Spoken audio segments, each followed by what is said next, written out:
कई सारे विचार आए नाम के बारे में और ऐसा भी लगा कि संविधान हत्या दिन एक प्रकार से थोड़ा कठोर शब्द है। आपातकाल में देश को एक जेल खाना बनाकर रख दिया था।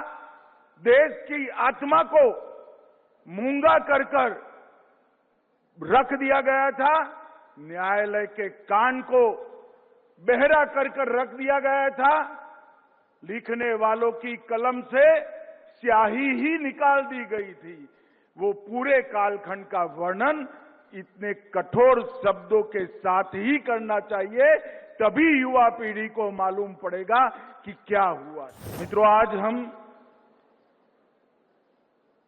आजादी के बाद के भारत के इतिहास के एक काले अध्याय को याद करने के लिए एकत्रित आए हैं। ऐसा कहते हैं कि कुछ बुरी घटनाओं को जीवन से भुला देना चाहिए।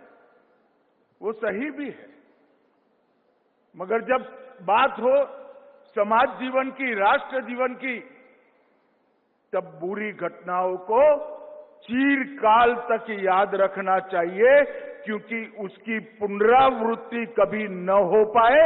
इसलिए देश का युवा और किशोर संस्कारित भी हो, संगठित भी हो और संघर्षरत भी हो। और इसीलिए हमारे प्रधानमंत्री नरेंद्र मोदी जी ने 25 तारीख का ये दिन संविधान हत्या दिन के रूप में मनाने का सरकारी निर्णय किया है। गृह मंत्रालय ने ही ये घोषणा की। जब ये निर्णय हो रहा था तब कई सारे विचार आए नाम के बारे में और ऐसा भी लगा कि संविधान हत्या दिन एक प्रकार से थोड़ा कठोर शब्द है, निर्मम शब्द है, मगर सोच विचार कर ये दिन का नाम रखा गया, क्योंकि जिस प्रकार से आपातकाल में देश को एक जेल खाना बनाकर रख दिया था, देश की आत्मा को मूंगा कर रख दिया गया था, न्यायालय के कान को बहरा कर रख दिया गया था, लिखने वालों की कलम से स्याही ही निकाल दी गई थी। वो पूरे कालखंड का वर्णन इतने कठोर शब्दों के साथ ही करना चाहिए, तभी युवा पीढ़ी को मालूम पड़ेगा कि क्या हुआ था। मित्रों, 24 जून 75 की रात को आपातकाल लागू कर दिया गया और एक सोच जमीन पर उतारने का, एक तानाशाह की सोच को जमीन पर उतारने का वो अध्यादेश अस्तित्व में आया। कई बार इतिहास सिर्फ घटनाओं को नहीं बताता है, वह नीयत और नजरिए को भी उजागर करता है। बाबा साहेब आंबेडकर और संविधान निर्माता ने जो 2,67,000 शब्द बोलकर, चर्चा कर संविधान का निर्माण किया था, वो सारी चर्चाओं का अंत इंदिरा जी ने, राष्ट्रपति जी ने आज आपातकाल की घोषणा की है। एक वाक्य बोलकर सारे संविधान के स्पिरिट को खत्म करने का काम किया। और उसके बाद हम सब जानते हैं, जयप्रकाश नारायण जी ने इसके खिलाफ संघर्ष किया और इमरजेंसी डालने का मूल कारण भी जो 12 जून का फैसला था वो था। 12 जून को 2 घटनाएं एक साथ हुई। इलाहाबाद हाईकोर्ट ने देश की प्रधानमंत्री के इलेक्शन को खारिज कर दिया। उनको बताया कि अब 6 साल तक चुनाव नहीं लड़ सकती। पूरे देश में सन्नाटा छा गया और सुप्रीम कोर्ट से उसको स्टे मिला। इसके साथ साथ 12 जून को एक और घटना हुई थी। मैं गुजरात से आता हूं। 12 जून को ही गुजरात में जनता मोर्चे का प्रयोग सफल हुआ और गुजरात में कांग्रेस की सत्ता का अंत होकर जनता पार्टी की सरकार होनी। इससे घबराकर 25 तारीख को आपातकाल लगाया गया। कारण तो कहा कि राष्ट्र की सुरक्षा खतरे में है, परंतु पूरी दुनिया अब जानती है राष्ट्र की सुरक्षा को कुछ नहीं हुआ था, उनकी कुर्सी खतरे में थी। जेपी के संपूर्ण क्रांति के नारे ने पूरे देश को झंझोड़ कर रख दिया था। गुजरात से शुरू किया हुआ आंदोलन बिहार तक पहुंचा था। गुजरात में सरकार गिरी, चुनाव हुआ, कांग्रेस गई और सभी विपक्षों ने एकजुट होकर जनता पार्टी की सरकार बनाई और ये इंदिरा जी के लिए बहुत बड़ी चेतावनी थी। और जेपी के आंदोलन में महंगाई के खिलाफ छात्र इकट्ठा हुए, अन्याय के खिलाफ रेल कर्मचारी इकट्ठा हुए और जगह जगह पर भ्रष्टाचार विरोधी आंदोलन हुआ और उसमें अंत में 12 तारीख को इलाहाबाद हाई कोर्ट ने इंदिरा जी को संसद सदस्य के नाते गैरलायक बना दिया। 24 जून को सुप्रीम कोर्ट से स्टे मिला और 24 जून की रात को ही इन्होंने इमरजेंसी डालकर स्टे देने वाली कोर्ट को भी चुप कर दिया, अखबारों को भी चुप कर दिया, आकाशवाणी को भी चुप किया और 1,10,000 सामाजिक राजनीतिक कार्यकर्ताओं को जेल की काल कोठरी में बंद कर दिया।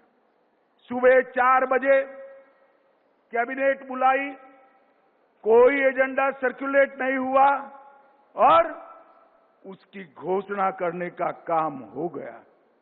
शाह कमीशन ने पूरी जांच के बाद कहा डिटेंशन, स्टेरिलाइजेशन, नसबंदी और डिमोलिशन, ये तीनों ने पूरे देश के अंदर जिस प्रकार से भय और आतंक का वातावरण किया, इसका कहीं विश्व में कोई जोड़ नहीं मिल सकता है। मित्रों, विजयाराजे सिंधिया, जेपी स्वयं, मोरारजी भाई, चौधरी चरण सिंह, राजनारायण, अटल जी, अडवाणी जी, आचार्य कृपलानी, जॉर्ज फर्नांडिस, अरुण जेटली, जय किशन गुप्ता, सत्येंद्र नारायण सिंह, गायत्री देवी, मुलायम सिंह यादव और डीएमके के नेता, ये सारे के सारे कोई जुर्म के बगैर जेल की सलाखों में पहुंचा दिए गए। अखबारों के दफ्तर बंद हो गए, 253 पत्रकार गिरफ्तार हो गए, 29 विदेशी पत्रकारों को देश के बाहर भेज दिया और कई सारे अखबारों ने संपादकीय को खाली रखकर इसके सामने प्रोटेस्ट किया, जिसमें इंडियन एक्सप्रेस प्रमुख, जनसत्ता प्रमुख था, उनकी बिजली काट दी गई और संसदीय कार्यवाही पर भी सेंसर लगा दिया गया। न्यायालय को भी एक प्रकार से नियंत्रित कर दिया गया। देश भर में लोकतांत्रिक अधिकार खत्म हुए। संविधान के अंदर 38वां संशोधन, 39वां संशोधन, 42वां संशोधन, अनुच्छेद 223A, 223B, इसके साथ साथ अनुच्छेद 123, 213, 352(5), 19 और अनुच्छेद 356 का उपयोग कर लोकसभा का आयुष्य भी बढ़ाया गया। न्यायपालिका में खिलाफ फैसले देने वाले जजों को सुप्रीम कोर्ट के मुख्य न्यायाधीश बनने से रोका गया। उसके पहले ही 3 न्यायाधीशों को कुदाकर चीफ जस्टिस रे को चीफ जस्टिस बनाने का काम किया था। और यहां जो युवा बैठे हैं उनको मैं पूछना चाहता हूं, कभी ड्यूएट सॉन्ग सुनते हो तो उसमें जेंट्स और लेडीज दोनों आवाज एक ही कलाकार की क्या हो सकती है? इमरजेंसी के वक्त हुआ था, किशोर कुमार की आवाज को बंद कर दिया, मनोज कुमार की फिल्मों पर प्रतिबंध लगा दिया, देव आनंद को दूरदर्शन से प्रतिबंधित किया, आंधी फिल्म को और किस्सा कुर्सिका को उस पर प्रतिबंध लगा दिएगा। मित्रों, संविधान की हत्या करने के बाद इस भारत के संविधान को मौन कर दिया गया, अभिव्यक्ति की आजादी छीन ली गई और बाद में एक दिन विपक्ष को झांसा देने के चक्कर में इमरजेंसी उठाई, देश में चुनाव आया, सारी विपक्षी पार्टियां जयप्रकाश जी के दिव्य नेतृत्व में एकत्रित हुई और देश की जनता ने तानाशाही की मानसिकता वाली श्रीमती गांधी को ऐसा दंड दिया कि वो स्वयं रायबरेली से चुनाव हार गई और देश में पहली बार गैर कांग्रेसी सरकार पूर्ण बहुमत के साथ बनी। और ये दिन इसलिए याद रखना जरूरी है कि भविष्य में कभी भी कोई भी व्यक्ति तानाशाही सोच को इस देश के संविधान पर थोप न दे। इसलिए बहुत जरूरी है कि इस दिन को याद रखा जाए और इसीलिए मोदी जी ने आग्रह किया था कि संविधान हत्या दिन के रूप में आज के दिन को मनाया। आज एक विचार जो उस वक्त पनपा था, राष्ट्र से बड़ी पार्टी है, पार्टी से बड़ा परिवार है, परिवार से बड़ा मैं हूं और देश हित से बड़ी सत्ता है, उससे उलट आज मोदी जी के नेतृत्व में भारत प्रथम की सोच पूरी जनता के जनमानस के अंदर गूंज रही है। और ये परिवर्तन उन हजारों लोकतंत्र के योद्धाओं के संघर्ष के कारण है, जिन्होंने 19